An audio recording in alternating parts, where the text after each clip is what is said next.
On the morning of June 29, 1692, the iron-barred cell in the Salem jail, which had confined 9 accused women, was discovered empty.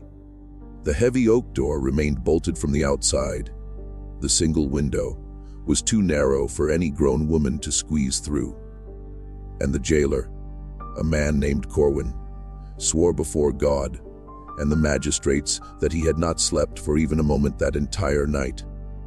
The 9 women were destined to hang at dawn. By the time Reverend Nicholas Noyes arrived to offer them a final prayer, the cell contained nothing but 9 wooden spoons arranged in a flawless row on the stone floor. Also present was a small pile of what the constable would later describe in a letter. One that vanished from the court records within a fortnight. As hair, freshly cut, damp, and still warm to the touch of a trembling hand. What transpired within that cell between midnight and 500 in the morning has never received official acknowledgement from the Commonwealth of Massachusetts. The names of those 9 women were erased from the execution roster so completely that most historians today believe they were never charged at all. However, in the basement of the Essex County Archive, inside a sealed box labeled solely with a date and the word incident, there exist documents that reveal a different narrative. A narrative of land, of wealth, of 3 men in a cellar at midnight, and of a pact made by 9 desperate women that would bind their descendants into silence for over 300 years. Before we proceed with the story of the 9 women of Salem, if you appreciate dark American mysteries presented with the detail they merit, take a moment to subscribe to Ebon Chronicle and activate the notification bell. And let me know in the comments which state or country you are listening from tonight. Now, to comprehend what occurred in that cell, we must return to the spring of that same year, to a village already beginning to devour itself from within. Salem Village in 1692 was not the Salem that modern visitors envision. It was not a town of charming wooden houses and cobblestone streets. It was a poor, wind-beaten farming parish of perhaps 550 souls, set apart from the wealthier port of Salem town, with which it had been engaged in legal and religious conflict for nearly 2 decades. The village desired independence. The town refused to grant it. The village wanted its own meeting house, its own minister, its own tax authority. But the town decreed that Salem Village was a subordinate parish and would remain so. From that long, grinding resentment emerged 2 factions. On one side stood the Putnam family and their allies, farmers of the western uplands whose fortunes had been slowly declining for a generation as Atlantic trade enriched the eastern merchants. On the other side stood the Porter family and their allies, connected by marriage and business to Salem town, to the shipping trade, to the new economy rising from Boston and Marblehead. For nearly 20 years, these 2 factions had fought over every pew assignment, every tax levy, every ministerial hire, every foot of disputed boundary. By the winter of 1691, the hatred between them had become the defining reality of village life. Children learned to cross the common ground by a specific path, because the other path led past the house of a family whose name their father had instructed them never to utter. Women learned not to sit beside certain other women at meeting because a generation of grievance sat between them on the bench. Men learned to carry a club when walking the roads after dark, not from fear of wolves or bears, though those still prowled the village edges in those years, but from fear of their neighbors. It was in that winter, in the parsonage of Reverend Samuel Parris, that 2 young girls, Betty Parris and Abigail Williams, began to exhibit what the village physician, William Griggs, could only describe as the hand of the evil one. They convulsed upon the kitchen floor. They spoke in voices not their own, deep voices, scraping voices, and voices that seemed to emanate from behind their teeth rather than from within their throats. They complained of being pinched, pricked, and bitten by unseen hands. Marks appeared on their arms and legs, small red welts that no one had seen administered. And when pressed to name their tormentors, they named 3 women, all of them outsiders, all without male protectors in the village. A slave woman from Barbados named Tituba, held as property in the parsonage itself, a beggar woman named Sarah Good, known for foul speech and for smoking a pipe on her neighbor's doorsteps, and a half recluse named Sarah Osborne, who had married a much younger man after the death of her first husband and had been the subject of village rumor for a decade. Within weeks, the circle of accusers had expanded beyond those 2 girls to a company of 7, then 12, then more. Within months, it had consumed all of Essex County. Respectable farm wives stood in the meeting house and fell to the floor, crying that the specter of a neighbor was tormenting them from across the room. Children of 11 and 12 testified under oath to things they could not possibly have witnessed. And the magistrates, John Hathorne and Jonathan Corwin, dispatched from Salem town to investigate, made a fateful decision in the first week of March. They decided that the girls were telling the truth and that the spectral evidence they offered, visions of the accused tormenting them in forms invisible to anyone else, would be accepted in the preliminary examinations. This was a decision without legal precedent in English common law. It was a decision that would, within 6 months, put 150 people in chains. And it was a decision that, as certain men among the Putnam family quickly realized, could be steered by the time the Special Court of Oyer and Terminer was convened in June of 1692, under the authority of the new royal governor, Sir William Phipps. More than 150 people had been accused, and the jails of Salem, Ipswich, Boston, and Cambridge were overflowing. The Salem jail itself was not a building designed for that purpose. It was a converted house on Prison Lane, a 2-story structure of rough, cut timber and fieldstone, with a cellar that had been crudely reinforced with iron bars and a single oak door. The air in that cellar was said to be so foul in the summer months that the jailer's wife refused to bring the prisoners their meals and instead sent a serving girl of 14 who covered her face with a vinegar-soaked rag each time she descended the steep wooden steps. The walls of the cellar ran with moisture even in dry weather. The floor was packed earth for the first 3 feet, and then stone. The seam between the two was a breeding ground for rats, which no amount of poison or terrier work could fully control. Prisoners complained of being bitten in their sleep. Several of the older women developed sores that would not heal. The smell, according to a letter written that June by a visiting minister from Ipswich, was like nothing he had ever encountered in his life. A compound of human waste, rotting straw, standing water, and something else. Something sweeter and more private, which he could not identify and which, he wrote, he prayed never to encounter again. The women held there in June of 1692 were chained by the ankle, not to each other, but to iron rings driven directly into the stone walls. This was not standard procedure.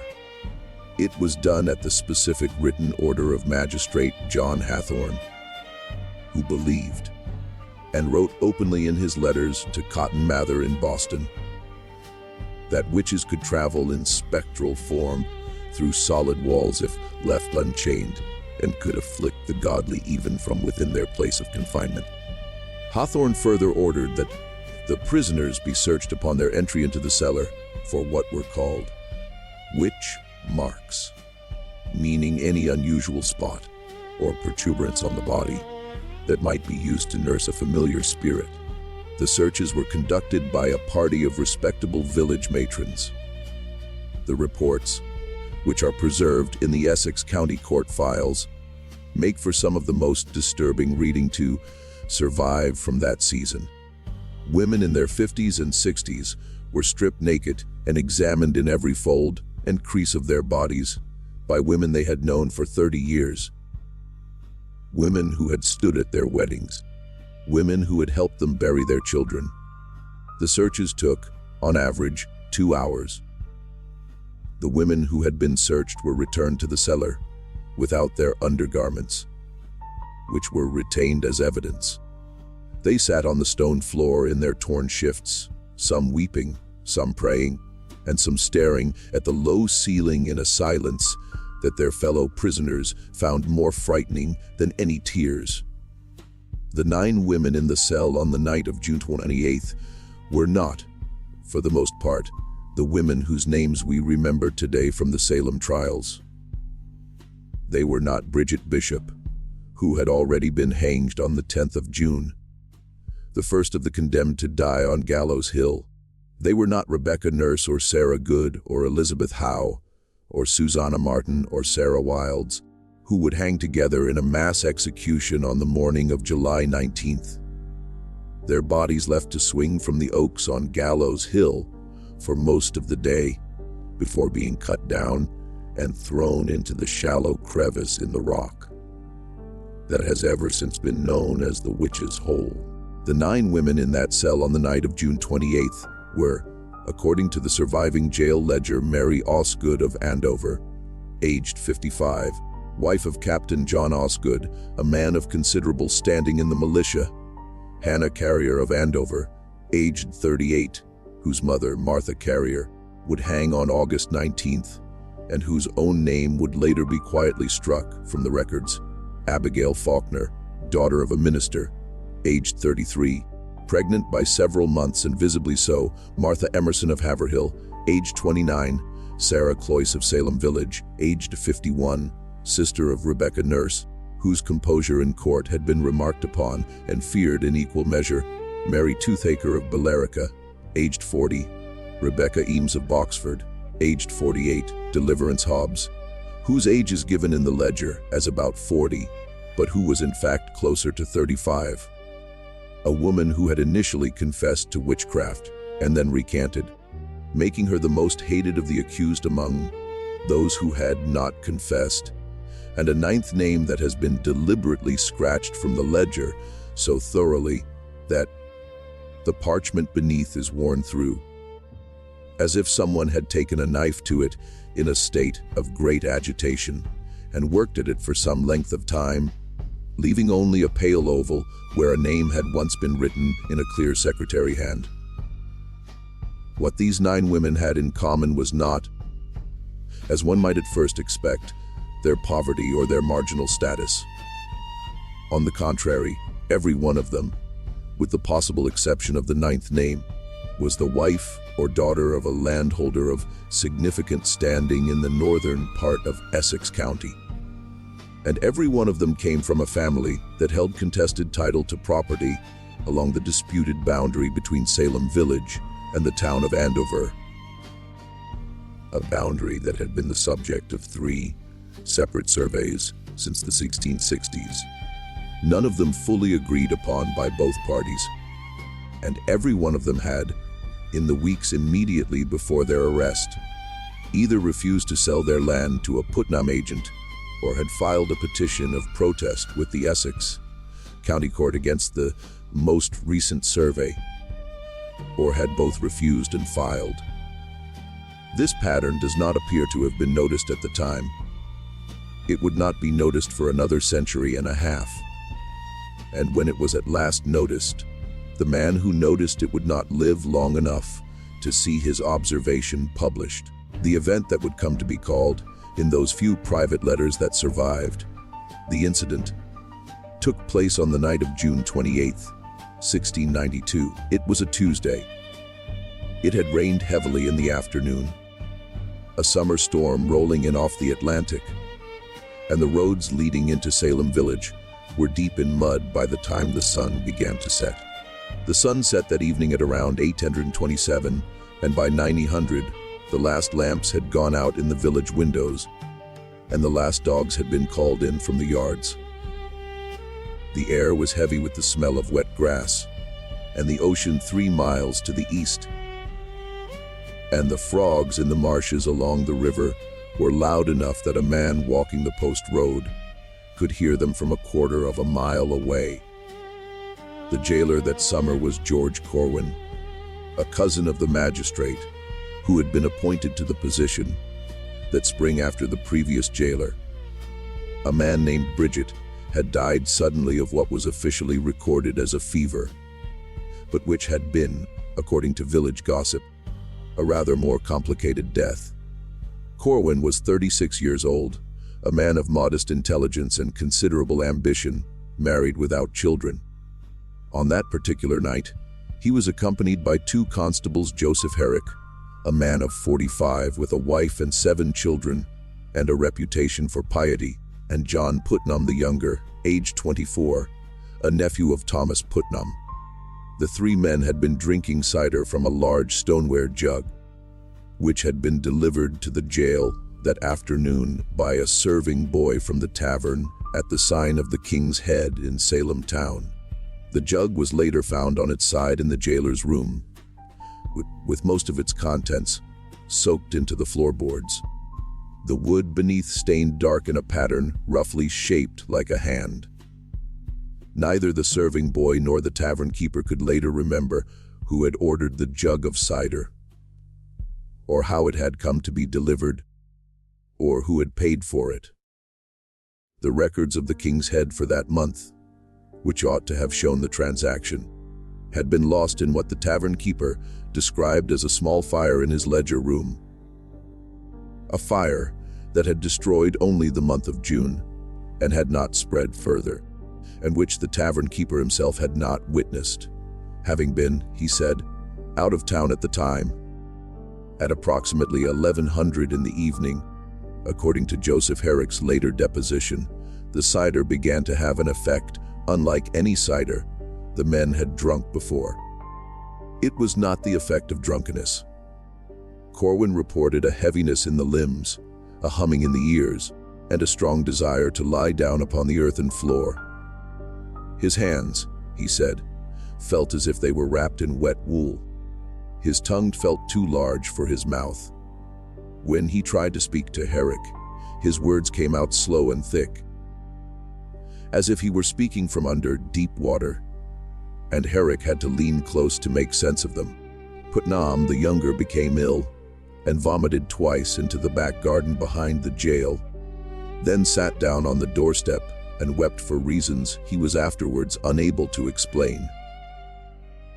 He would say later that he had been thinking of his mother, who had died when he was 9, and that he had, for the space of perhaps an hour, been unable to remember her face, and that this had filled him with a grief so sharp he could not bear to remain inside the building.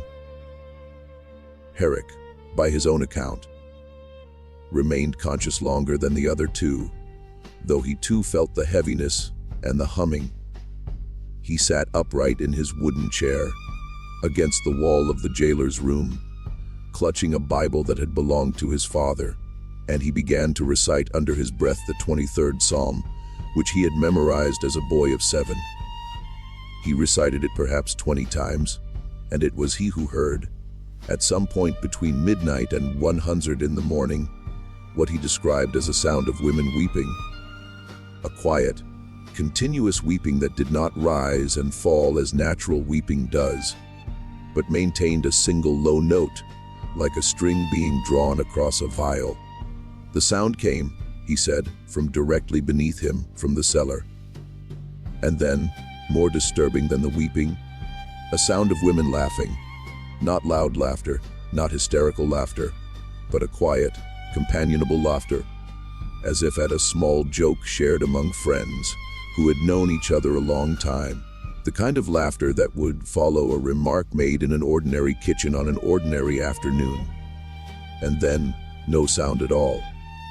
The silence, Herrick said, was worse than either the weeping or the laughter had been. He did not, he swore later, go down into the cellar.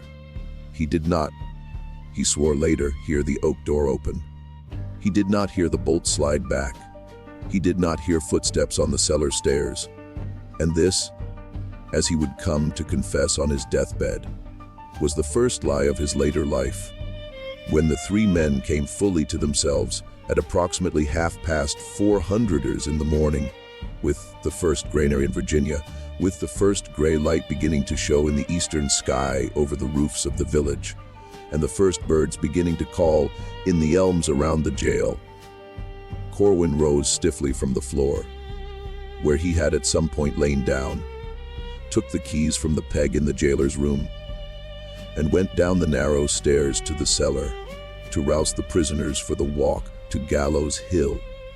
The walk was perhaps a mile from the jail to the place of execution, up a gentle rise of rocky ground, past 2 farms and a small orchard, along a stretch of pasture that had been trampled by the feet of previous condemned and their spectators. Corwin had made the walk 8 times already that summer. He knew every stone in the road. He expected to make it a 9th time with 9 prisoners within the hour. He unlocked the heavy oak door of the cell. He found the cell as I have described it. The ankle chains were not broken. They were unlocked and laid neatly on the stone floor beside the rings in the wall. The keys to those ankle chains hung, as they always did, on a peg in the jailer's room, 2 floors above, behind a door that had been bolted from the inside. The 9 wooden spoons lay in a perfect row in the center of the floor, evenly spaced, their handles all pointing toward the door. The small pile of hair lay beside them, and there was nothing else. No bodies, no torn clothing, no marks on the walls, no mud on the floor to suggest that the women had been dragged out through any passage. The single high window, too narrow for even a small child to pass through, was still shuttered and barred. Corwin sat down on the stone floor of the cell and did not speak for nearly an hour. When he at last rose, he went upstairs, told Herrick and Putnam what he had found, and then the 3 of them stood in the jailer's room in silence for a long time before any of them dared to speak. It was Herrick who spoke first, and what he said, according to Corwin's later private statement, was this: "We must agree now on what we saw before anyone else is told." In the decades that followed, Salem village tore itself apart over what had happened in 1692, and the 9 women of the incident were absorbed into the larger horror of those months so completely that their names were rarely spoken aloud, except among the families themselves, and then not often even then. The parish records show that by 1697, 5 of the 9 families had relocated, 3 to Connecticut, 1 to the province of New York, and 1 to a settlement in what is now southern Maine. The 6th family, the Osgoods, remained in Andover, but ceased attending any organized church until the 1730s. And when they did at last return to church attendance, it was to a church of a different denomination in a different town under a minister who had no knowledge of the family's history. The 7th family, the Cloyses, continued to petition the General Court for the restoration of their property rights until 1699, at which point Peter Cloyes, the husband of Sarah, died suddenly of what his physician described, in a phrase that would recur several times in this story, as a softening of the brain. After his death, no further petitions were filed by the Cloyes family. The 8th and 9th families cannot be traced at all, which is in itself remarkable, because the Essex County records of that period are otherwise quite thorough, and because the families in question had been in Massachusetts since the 1630s and had left considerable documentary traces before the summer of 1692, and none afterwards. It is as if they had been erased, not forgotten, but actively erased. Their names removed from the tax rolls, from the church rolls, from the militia lists, from the deed records, leaving behind only the negative space of a family that ought to have been where no family now was. What did survive, however, is a series of letters written between the Reverend Increase Mather in Boston and a merchant in Salem town by the name of Philip English. English had himself been accused of witchcraft in April of 1692, had escaped from the Boston jail with his wife Mary by the intervention of friends and the payment of certain sums to certain jailers, and had fled to New York, from which he wrote in October of that year, asking Mather a single, carefully worded question. He asked whether Mather had any knowledge of a transaction of land that had taken place in the final week of June 1692, involving 9 parcels of disputed property along the border of Salem village and Andover, and whether the signatures on the deeds of sale bore any resemblance to the marks used by the accused in their examinations before the magistrates. Mather's reply to this letter, if he wrote one, has not survived. English's original letter, however, is preserved in the papers of his descendants in New York, and it is specific in a way that Mather would not have missed. English did not ask Mather whether the accused had sold their land. He asked whether their marks on the deeds matched their marks on the accusations. This is a strange question to ask unless one already suspected something about the condition of the women at the moment the deeds were signed. It suggests that English, sheltering in New York with his wife and with a small fortune of his own, had received intelligence from someone in Essex County whose name he could not commit to paper. It suggests that the mechanism of the incident, though not yet called by that name, was already suspected by a small number of people within 6 months of the night of June 28th. And it suggests that those people were, like English himself, either already fled from the colony or had good reason to wish they were. 3 months after English's letter was written, in January of 1693, 9 parcels of land along that exact boundary were indeed transferred to new ownership. The new owners were, in every case, men connected by marriage or business to Thomas Putnam, one of the most active accusers in the Salem proceedings. A man who, in the space of 18 months, had made formal accusations against more than 40 of his neighbors, and whose handwriting appears on more of the complaint documents than any other individual. The original owners on the deeds, the 9 women of the incident, had signed with crosses rather than with their own names, which is notable because several of them, including Mary Osgood and Abigail Faulkner, were demonstrably literate and had signed other documents in their own hand earlier that same year. Mary Osgood, for instance, had signed her name in a clear and careful hand on a parish subscription list for the relief of the poor in March of 1692, 3 months before her arrest. The Mary Osgood of the January 1693 deed signed only with a cross, and the crosses on the deeds, when compared by a suspicious clerk in the Essex Deeds Office some 20 years later, matched in precise detail the crosses the same women had made on the accusation documents that had sent them to the seller in the first place. Not approximately, precisely, down to the angle of intersection and the slight hook at the end of the lower stroke. The clerk who made this observation, a man by the name of Ebenezer Bowditch, died of a fall down the stairs of his own home within a week of making the report.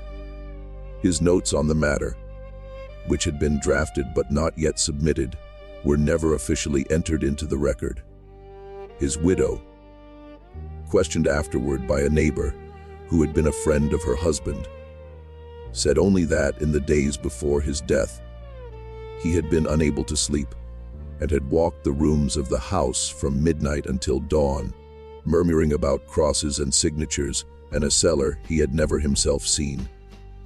The widow did not remarry. She moved some months after the funeral to her sister's home in the town of Newbury, and she took with her, according to neighbors who helped her pack, only the clothes on her back and a small wooden box, which she would not allow anyone else to touch. If you are as disturbed by this as I am, take a moment now to hit the like button And let me know in the comments which part of the story has troubled you most. Your thoughts help more people find these forgotten histories. And every comment tells the algorithm that stories like this deserve to be seen. The investigation into what had truly happened on the night of June 28th began in a quiet and unofficial way in the year 1710, when the General Court of Massachusetts passed an act reversing the attainders of many of those convicted in the Salem proceedings and granting financial restitution to their families. The families of the 9 women of the incident did not apply. This, too, was remarked upon at the time by a clerk named Samuel Sewall, who had himself served as one of the magistrates on the original court of Oyer and Terminer, and who, in the year 1700, had stood in silence in the Old South Meeting House in Boston while his pastor read aloud his public repentance for his role in the trials. Sewall wrote in his personal diary that he had made inquiries and had been unable to locate a single living relative of any of the 9. This was on its face impossible. The Osgood family alone had at least 14 documented descendants living in Essex County in 1710. The Cloyses had direct relations in Salem village itself. The Faulkner line had branched into 3 separate households by the 2nd decade of the new century. But when Sewall, acting on his own conscience and without official authority, traveled to Andover in the autumn of 1711 and presented himself at the Osgood homestead, he was received by a man who claimed the name of Osgood, but who refused to discuss the matter of Mary Osgood, his own mother, and who asked Sewall to leave the property before the sun set below the hill west of the house. In his diary, Sewall wrote that the man's eyes had a quality he had seen only once before, in the eyes of a man who had survived the Deerfield massacre of 1704 and who had watched his own 3 children killed before him. It was the look, Sewall wrote, of someone who had made a bargain he could not unmake, and who was forced to live each day under its weight, and who knew that if he ever once broke the terms of that bargain, something he loved would be taken from him. Sewall made further inquiries over the following 2 years. He was a careful man, a man whose public repentance for his role in the trials had been sincere and costly, and he did not rest easily at the thought that there was some further wrong within the Salem matter, which he had never been told, and which he himself might have unknowingly facilitated in his capacity as a magistrate. He found, through a contact in the Connecticut General Assembly at Hartford, that the families who had relocated to Connecticut had done so under new surnames, which was not itself uncommon among refugees from the trials, but that they had purchased their new lands in cash, in amounts that would have been impossible for them to have saved from the farms they left behind in Essex County. The Osgoods had held a farm worth perhaps £60 at the time of Mary Osgood's arrest. The family that arrived in East Hartford in the autumn of 1692, claiming a different name, paid £215 in silver for a property there. The Faulkners had held even less. The family that arrived in Middletown paid nearly £300. The Cloyse descendants, who relocated to a town on the Thames River in eastern Connecticut, arrived with sufficient capital to begin a small iron foundry, a venture that required upfront investment far beyond what any Massachusetts farming family of their rank could reasonably have possessed. He found through a correspondent in New York that the one family that had gone south had also taken a new name, and that the head of that household, a man had been a cordwainer in Andover, and whose trade could not possibly have supported his family at the level the New York record suggested, had arrived in Manhattan with money to open a small import business, which by 1715 had become a large import business, and which was by that point entangled through credit and shared ventures with several of the leading merchant houses of the city, including certain houses connected with the Putnam interests in Boston, and with men whose names Sewall did not commit to paper, but whose initials, written in the margins of his notebook in a careful hand, correspond to two members of the Royal Governor's Council, sitting in 1711, and he found at last, a year or two later, an old and frightened woman in Salem village, who had once worked as a serving girl in the Putnam household, and who was now in her final illness, and had sent for a minister to ease her conscience. She told him that on the morning of June 29th, 1692, a covered cart had left the Putnam farm at approximately 5:30, heading west on the post road. The cart had been driven by Thomas Putnam himself. It had been accompanied by two riders whom the woman could not see clearly in the dawn light, and whose faces she had been warned later, that same morning, not to attempt to remember. And it had been loaded, she said, with 9 bundles of what looked in the gray dawn light like folded laundry. But the bundles, she said, had breathed. She had watched from the kitchen window as the cart passed by on the far side of the rail fence, and she had seen the canvas rising and falling in 9 separate rhythms, not quite in time with one another. And she had turned away and set to kneading bread, and had not spoken of it to anyone, not even to her husband, for 39 years. She had held it inside her, she told Sewall, for so long that, when at last she spoke the words aloud, she could not be sure whether she was remembering the thing itself, or remembering the many times she had remembered it. But the bundles had breathed. Of that she was certain. Sewall noted in his diary, at the end of his account of this interview, that the old woman had died 2 nights after speaking with him in her own bed of what the attending physician called a stoppage of the heart. The minister who had heard her final confession, the man who had brought her to Sewall, died 3 weeks later of a fall from his horse on a stretch of road he had ridden every week for 20 years. Sewall never published his findings. He could not, because the implications were too dangerous for the fragile peace that had been restored to Essex County after the trials, and because the men who would have been implicated, though several were by now dead, had powerful descendants who still sat in the general court, in the pulpit, in the magistracy, and in the counting houses of Boston. He confined his investigation to a bound notebook of good calf leather, which he placed at some point in the 1720s inside a locked drawer in his personal library in Boston. He told his son, the second Samuel Sewall, that the contents of the drawer were not to be read by any living person, and that if the house should ever pass out of the family, the drawer was to be emptied and its contents burned unopened.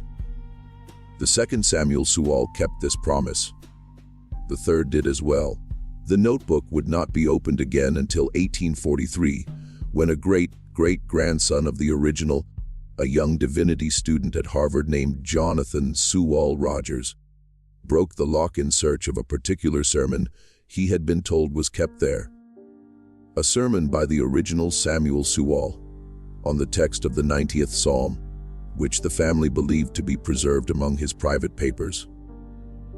What Jonathan Sewall Rogers found instead was the notebook, and inside the notebook, tucked between 2 pages that dealt with the old man's inquiries into the incident, was a single folded sheet of parchment that did not appear to be in Sewall's hand. The parchment was an affidavit signed by the constable Joseph Herrick in the year 1717, which is to say, the year of his death. Herrick had dictated it, the affidavit stated, to a reverend in Wenham named Joseph Jerish, because he had been unable to die without confessing what he had seen on the night of June 28, 1692. He had come to the reverend on a Tuesday morning in February of 1717, a man of 70 years by then, his body thin and shaking with what he called a sickness of his bones. and he had asked to dictate a confession on condition that it not be read to anyone until after his death. The Reverend Garish, recognizing that the man was not long for this world, had agreed. Herrick wrote, or rather, the Reverend Garish wrote for him, that he had not in fact remained in the jailer's room that night. He had gone down the cellar stairs at some point after midnight, drawn by the sound of the weeping, and then by the sound of the laughter. And he had done so against the specific instructions of George Corwin, and against what remained of his own judgment. He had moved in his stockinged feet, he said, without his boots so as to make no sound on the wooden steps. He had carried no light. He had held his father's Bible in his right hand as a talisman and a shield.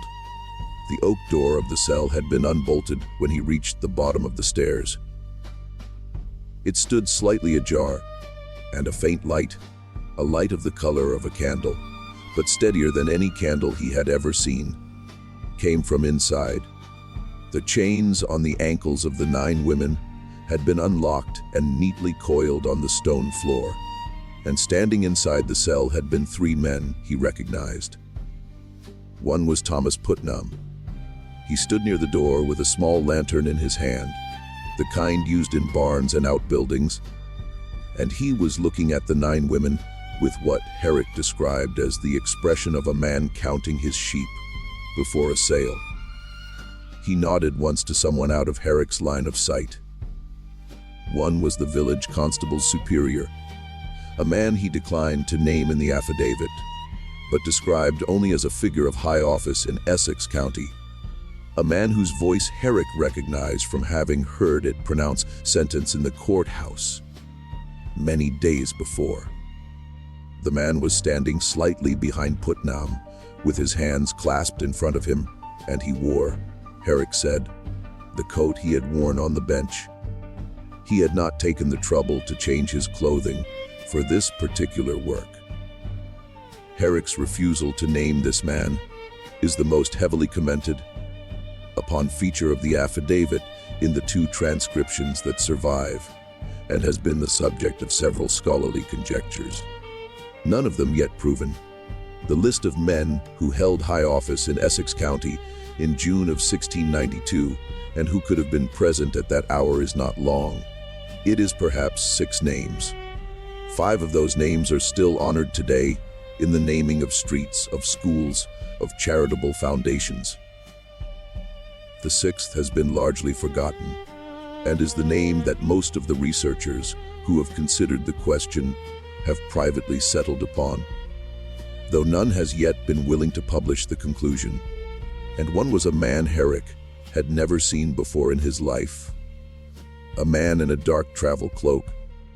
A man whose face Herrick could not now, even on his deathbed, even under the weight of his coming judgment, quite bring himself to describe, except to say that the man was carrying a leather satchel about the size of a small traveling bag, and that the leather satchel was moving.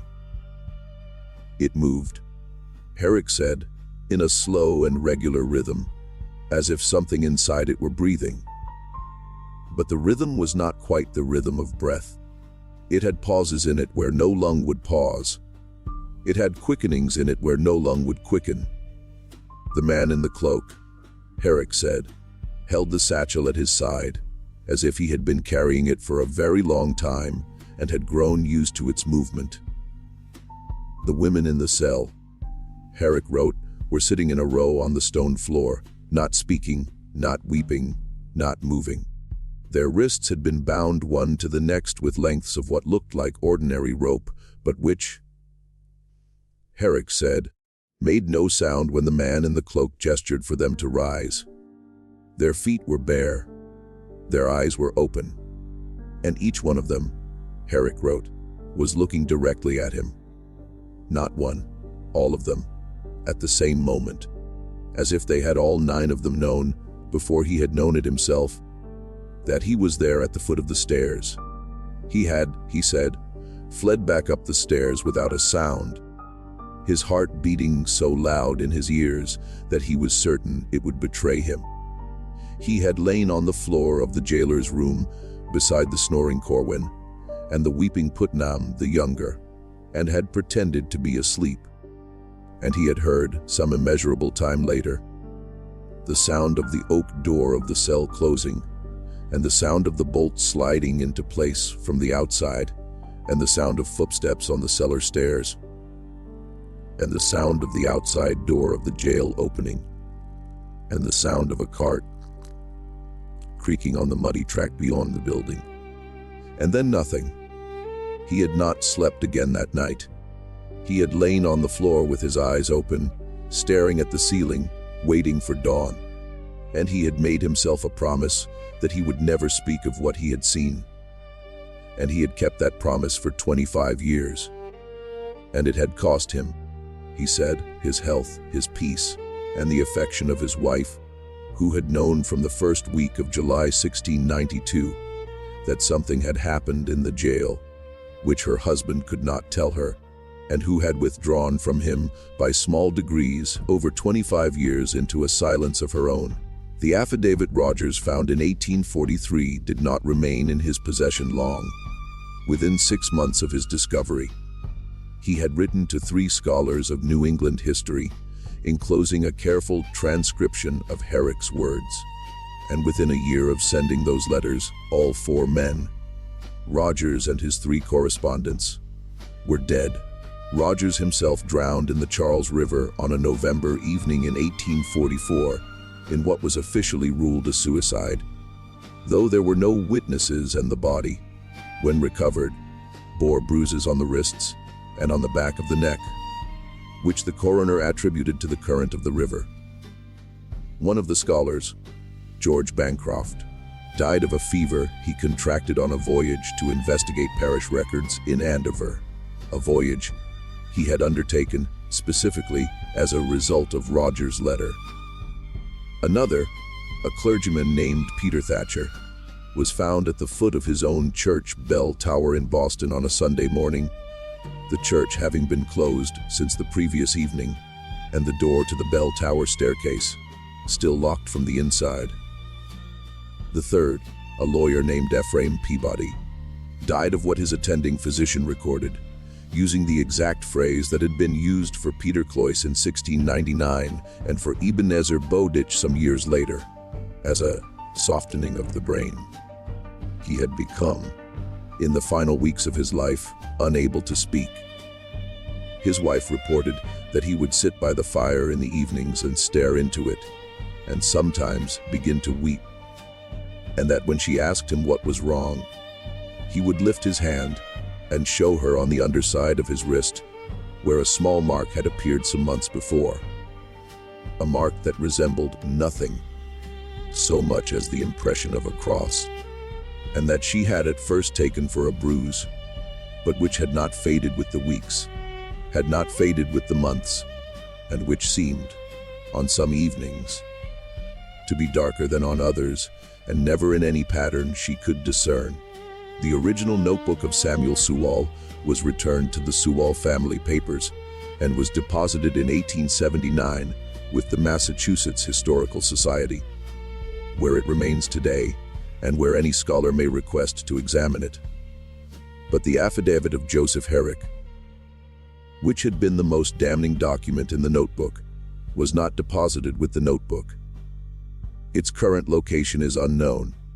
The 2 surviving transcriptions were made by Rogers himself before he sent his letters. They are held now in private collections and have been viewed by a handful of researchers, each of whom has, for reasons that are not always documented, chosen not to publish their findings.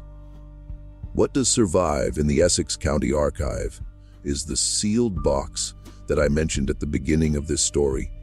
The sealed box labeled with the date June 29, 1692 and the single word incident. The box was opened once in 1922 by a young archivist named Edith Pierce, who was attempting to catalog the county's 17th century holdings in a project funded by a grant from a private foundation in Boston. Pierce's catalog entry for the box, which is the only surviving description of its contents to have been made by a qualified professional, is as follows: 9 parchment sheets, each bearing a single cross in the lower right corner, otherwise blank.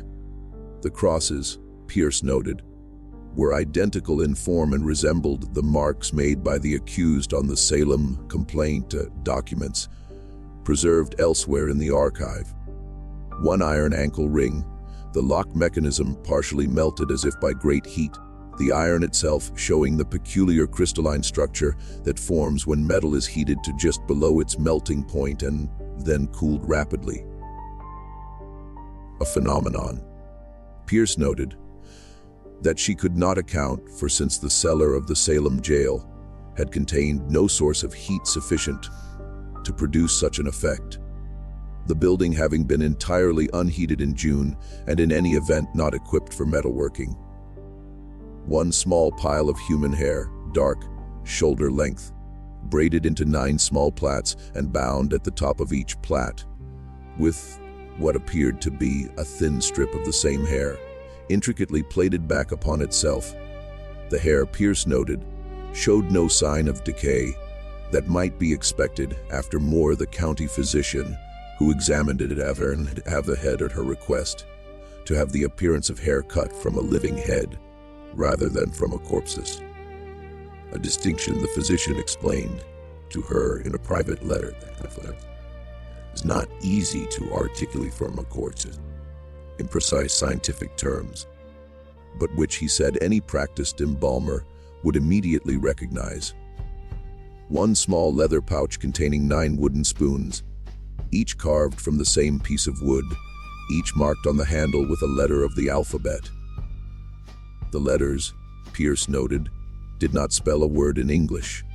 They did, however, spell a word, or rather a series of letters, that a colleague of hers in the Harvard Divinity School, a scholar of medieval liturgy, identified in a letter dated September of 1922 as an acronym in Latin of a phrase used in a particular ritual of the medieval Roman Church for the anointing of the dying.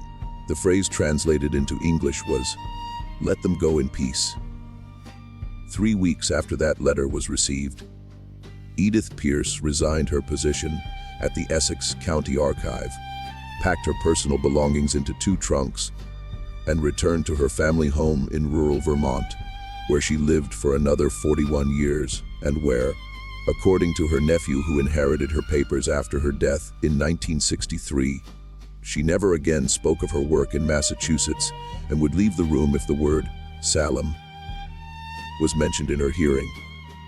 The nephew, who was interviewed once in 1984 for a local historical society newsletter, said only that his aunt had kept, until the day of her death, a small wooden box on the mantel above her fireplace, and that he had been told as a child that he was never to open it, and that when he had inherited the contents of her house, he had, out of respect for her wishes, placed the box unopened into her coffin before burial. Just when we thought we'd seen it all, the horror in Salem intensifies. Well, if this story is giving you chills, share this video with a friend who loves dark mysteries. Hit that like button to support our content, and don't forget to subscribe to never miss stories like this. Let's discover together what happens next. Because there is one more document, and it is perhaps the most disturbing of all, and its discovery is recent enough that some of the people involved in it are still living, and some of them are still afraid. In the spring of 2007, a family in East Hartford, Connecticut, was clearing out the attic of a house that had been in their family for 9 generations. The house had been purchased, according to the town records of East Hartford, in the autumn of 1693 by a couple who had arrived from Massachusetts with, according to local tradition, no prior history and considerable silver. The couple had given their names as Thomas and Mary Barker, and had told the neighbors when asked that they had been married in Boston and had decided to start fresh in Connecticut after a loss in the family, which they preferred not to discuss. They had paid £215 in silver for the house and the 50 acres of land that came with it. They had lived quietly for the rest of their lives. They had had 4 children. They had been known in the community as gentle, reserved, devout in a modest way, never quite at ease in the meeting house, but never absent from it, generous to their neighbors in small matters, private in large ones. And they had, according to the will of Mary Barker drawn up in 1729 and preserved in the Hartford probate records, left to their eldest daughter a cedar chest, which was not to be opened in her lifetime, nor in the lifetime of any person who had known the testator, but which was to be preserved within the family for as long as the family should endure, as a remembrance of a time of great, great trouble from which she had been delivered by the mercy of God and by the charity of a friend whose name she could not write. The cedar chest had been passed down through 9 generations. It had been opened at various points over the centuries to have additional items added to it. By 2007, it contained, in addition to the original contents, a Civil War pension certificate, a bundle of love letters from the 1920s, a christening gown from the 1950s, and a folded wedding dress from the 1980s. Beneath all of these, resting at the very bottom of the chest wrapped in what appeared to be a linen shift of extreme age, was a small bound volume approximately the size of a modern paperback. The cover, made of what appeared to be aged brown leather, but which on closer inspection by a conservator at the Beinecke Library at Yale University, to whom the family brought the volume for authentication, was determined to be something other than leather. The conservator's private report, which was shared with the family but not published, concluded only that the material was organic in origin, was not the skin of any commonly available animal, and showed structural characteristics consistent with human dermis that had been tanned using methods known to have been in use in New England in the late 17th century. The pages of the volume were filled with a small and careful handwriting in a form of English that a linguist at Yale dated to the last decade of the 17th century, consistent with the education and likely age of a literate woman born in the 1630s. The volume was a diary. It had been kept, according to the opening page, by a woman whose name was written there in full in her own hand. Her name was Mary Osgood, beginning the diary on the 1st of July, 1692, which is to say 2 days after the night she had disappeared from the Salem jail and 3 days after the night on which she had been scheduled to hang. The diary was not long. It covered a period of approximately 11 months, ending in May of 1693. It described in careful and sometimes beautiful prose the life of a woman beginning again in a new place with a new name, and with a husband she had married by arrangement some 6 weeks after her arrival in Connecticut. A widower named Thomas Barker, whose first wife had died in childbed, and who'd been told only that his new wife was a respectable woman from Massachusetts who has suffered. That's the new one was a terrible loss. With a community that asked her no questions because the man in the dark travel cloak had, she wrote, sent word ahead. And the community had been given to understand that certain newcomers would arrive that autumn whose pasts were not to be inquired after. The diary described her daily work, the long Connecticut winter of 1692, the slow return of something like peace.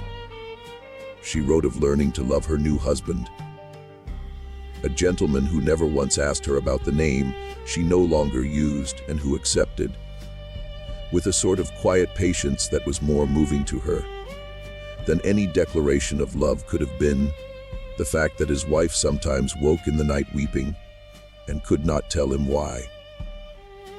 She wrote of cooking, of spinning, of the small church at the end of the lane, of the neighbor woman who brought her a basket of apples in the first week of September. and who asked her no questions beyond whether she preferred to bake them or to eat them fresh. She described the other 8 women who had settled in towns and villages within a day's ride of one another across the Connecticut River Valley, and whom she saw in various small gatherings over the course of that year. They met in one another's kitchens under the pretext of visiting and spoke of ordinary things and never spoke of the cellar or of the oak door or of the sound of the cart on the track or of the 9 chains that had been unlocked without a key. Once Mary wrote in February of 1693, she and Sarah, whom she does not identify further, but who can only be Sarah Cloyce, had sat together by a fire in a farmhouse near Wethersfield and had wept for a full hour without speaking, and then had dried their tears and had spoken only of the quality of that year's butter. They had not looked at each other while they wept. They had not embraced. They had sat on either side of the hearth and had stared into the fire and had allowed themselves for that 1 hour to grieve for what they could not name. And then they had stopped at the same moment, as if by prior agreement, and had gone on with the visit. And the diary described once, and only once, in an entry dated the 10th of November, 1692, the man in the dark travel cloak and the terms he had offered them in the cell. He had come to them, Mary wrote, on the night of the 28th through the unlocked cell door, accompanied by Thomas Putnam and by a man she called in her diary only the high gentleman, whom she too declined to name and whose identity, she said, she had been warned never to discover, because to know it would be to be unable to forget it. And forgetting, she wrote, was the first duty she had been asked to perform. The man in the cloak had explained the terms of their release with great gentleness. He had spoken in a voice that Mary described as the voice of a very old man, though he had not seemed old in his movements. And he had addressed each of them by name, by the name they had been given in baptism, and not the name by which they had been accused. He had given each of them the choice, individually and in turn, to stay in the cell and hang at dawn, or to go with him and never speak, under any circumstance, for as long as they lived, of what had happened in that cell, or of who they had once been, or of the village they had left behind, or of their husbands, or of their children, or of any person who had once known them by their true name. He had told them that their silence was required not for the protection of the men who had arranged their release, though that was one consequence of it. Their silence was required, he said, because the true purpose of the Salem proceedings was not the hanging of witches. The hanging of witches was the public face of the enterprise, the face that would be remembered, the face that would be written into the histories and the pamphlets and the sermons of repentance. The true purpose of the Salem proceedings was the transfer of approximately 4,000 acres of disputed farmland from families who had held it for 2 or 3 generations to families who would put it to a different use, a use he did not fully specify, but which required, he said, that the land be understood in the public mind as spoiled, as cursed, as ground upon which no prudent man would wish to build. The hangings, he said, served this purpose by attaching to the accused families a permanent stigma.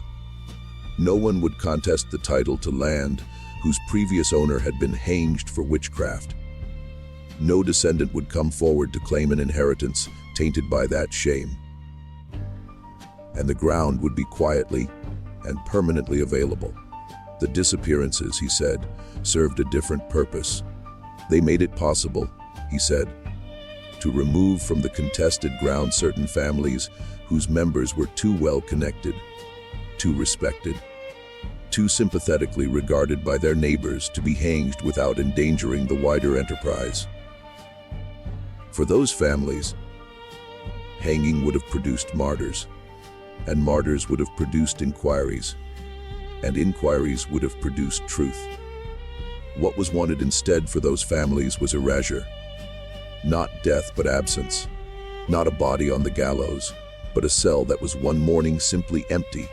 The hangings, he said, were a theatrical necessity.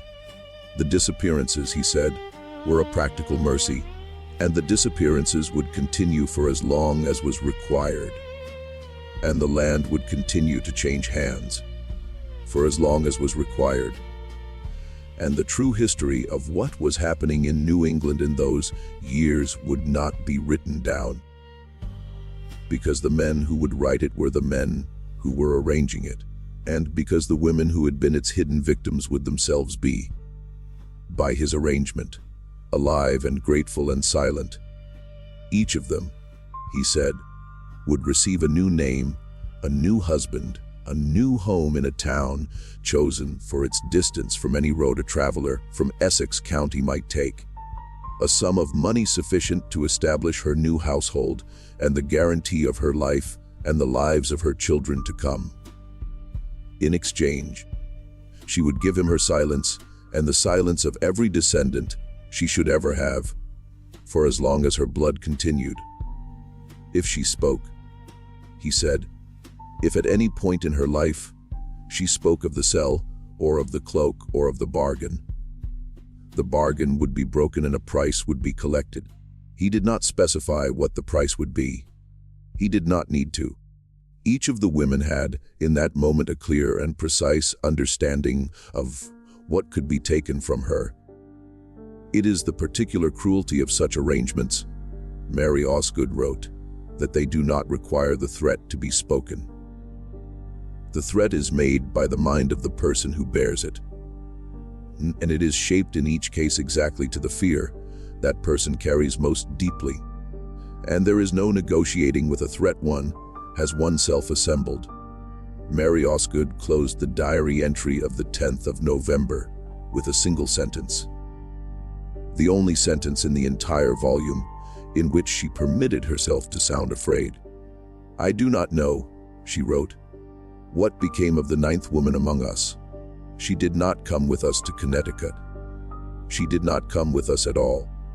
And when I asked the man in the cloak where she had gone, he did not answer me. But I saw his mouth move.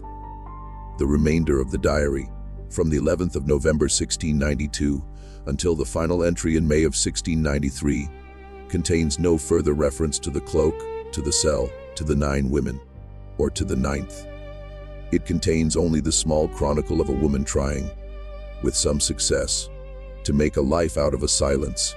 The final entry reads in its entirety, I have planted the garden today. Thomas has built a new gate. The apple trees are in flower. I believe I am with child. May God forgive us all. The Osgood diary is currently in the private collection of the family that found it. They have declined since the initial authentication in 2007 to make it available to scholars, citing the wishes of an elderly family member who was, at the time of the find, in her 90s and who has since passed away. The family has declined since her passing to revisit the decision. A partial transcription made by the Yale conservator during the brief period in which the volume was in his care for authentication exists in limited academic circulation. Both has been the subject of 2 doctoral dissertations. Both were quietly for publication. One by a student at Boston University and one by a student at a seminary in Philadelphia. The names of the 2 doctoral students are a matter of record for anyone who wishes to search the dissertation registries for the years in question. Both are still living, and both have moved into fields of study unrelated to their original subjects. Neither will return calls on the subject of Salem, or of the Osgood diary, or of what the man in the cloak may have meant when he said that the land would be put to a different use. The Essex County Archive still holds the sealed box, and the box is still labeled Incident, and the contents of the box according to a phone call I made in the course of preparing this story to the present day archivist, are still exactly as Edith Pierce described them in 1922, down to the 9 parchment sheets and the iron ankle ring with its partially melted lock, and the 9 small plaits of hair, which, according to a recent privately funded examination, still show no sign of decay more than 330 years after they were cut. The 9 parcels of land along the Salem village and Andover border changed hands many times over the following 3 centuries.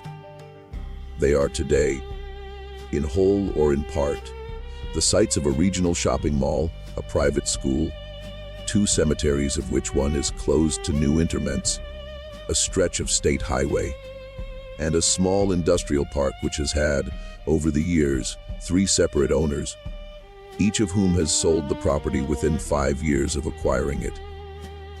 None of these places is regarded in local tradition as haunted. None of them has ever been the subject of any unusual report. No ghost story attaches to any of the 9 parcels.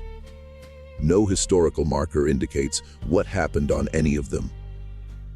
The land, as the man in the cloak is said to have promised, has done what was required of it and has been forgotten. And that forgetting is perhaps the most thorough thing about the entire affair. What this story shows us, perhaps, is that the most terrifying thing about Salem was not what we were told. It was not the hysteria of the accusers, or the cruelty of the judges, or the fear of a frightened colonial village huddled against the dark forest at its edge. The most terrifying thing about Salem was that beneath all of that, beneath the visible horror, there was a second horror, quieter, more patient, more interested in property than in souls. And that this second horror has never been prosecuted, never been named, never been fully acknowledged, and never, so far as we can tell, gone away. Every generation since the Osgoods boarded that cart in the dawn of June 29, 1692, has produced its own men in dark travel cloaks, its own quiet transfers of land, its own families who learned, as Mary Osgood's descendants learned, that there are certain questions which are not to be asked and certain names which are not to be spoken, and certain cedar chests which are not to be opened. Not in your lifetime, nor in the lifetime of any person who might remember. And perhaps somewhere there is a 9th woman still, or the memory of one in a satchel that still moves. What do you think of this story? Do you believe everything was revealed? Do you think the 9th woman ever truly left that cellar? Leave your comment below. If you enjoyed this tale and want more horror stories like this, subscribe, hit the notification bell, and share with someone who loves mysteries. See you in the next video.